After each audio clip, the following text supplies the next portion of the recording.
Stop worrying about homework and start learning with confidence. This is Ask Learn. Complete help for every subject. Like, share, subscribe for daily learning videos. We have a ring form of a ferromagnetic material, and we want to know first what current must be set up in the ring to attain a toroidal field with magnitude of 0.2 millitesla. So we want B to be 0.2 millitesla. So the magnitude of the toroidal field is given by B is equal to mu 0 n IP, where n is the number of turns per unit length of toroid, and IP is the current required to produce the field in the absence of the ferromagnetic material. We use the average radius to calculate n. So we have n is equal to number of turns divided by 2 pi r average.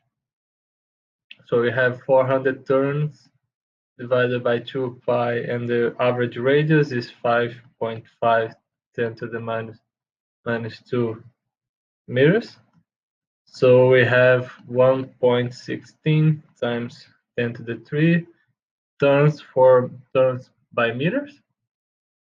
So we can solve now this equation for the current because we know n and b. So we have that I P is equal to B divided by mu 0 n.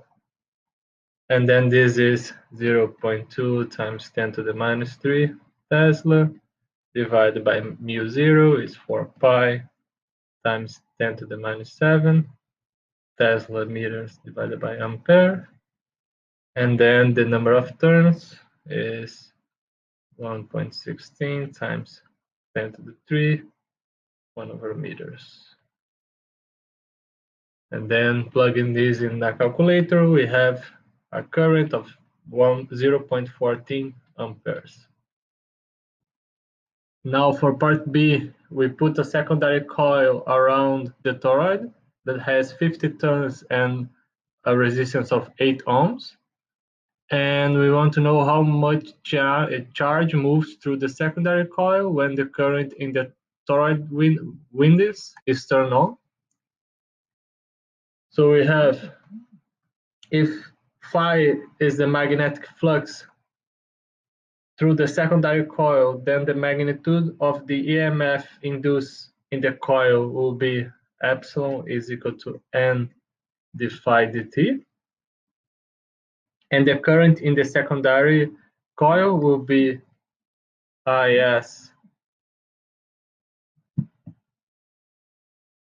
is equal to epsilon divided by R, where R is the resistance of the coil.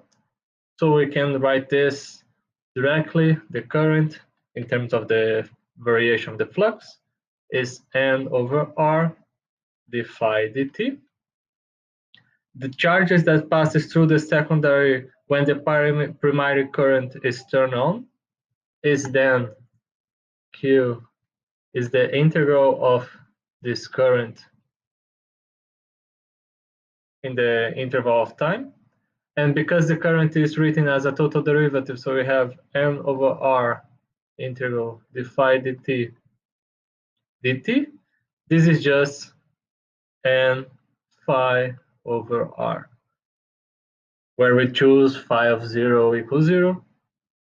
So the magnetic field through the secondary coil has a magnitude of B is equal to B0, the calculated before, plus the new induced one.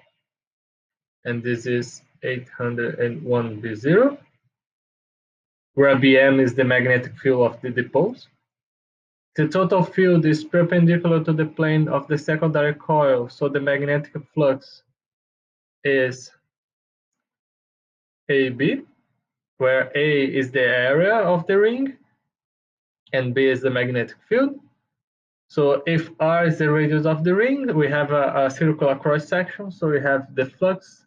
We can write the flux is 801 pi b0 r squared, where the radius r is 0.5 centimeters.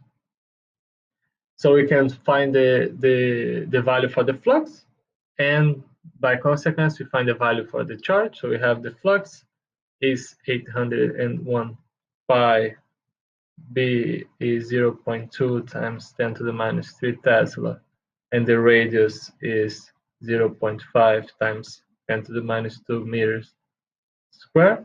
So we have a flux of 1.26 times 10 to the minus 5 wave.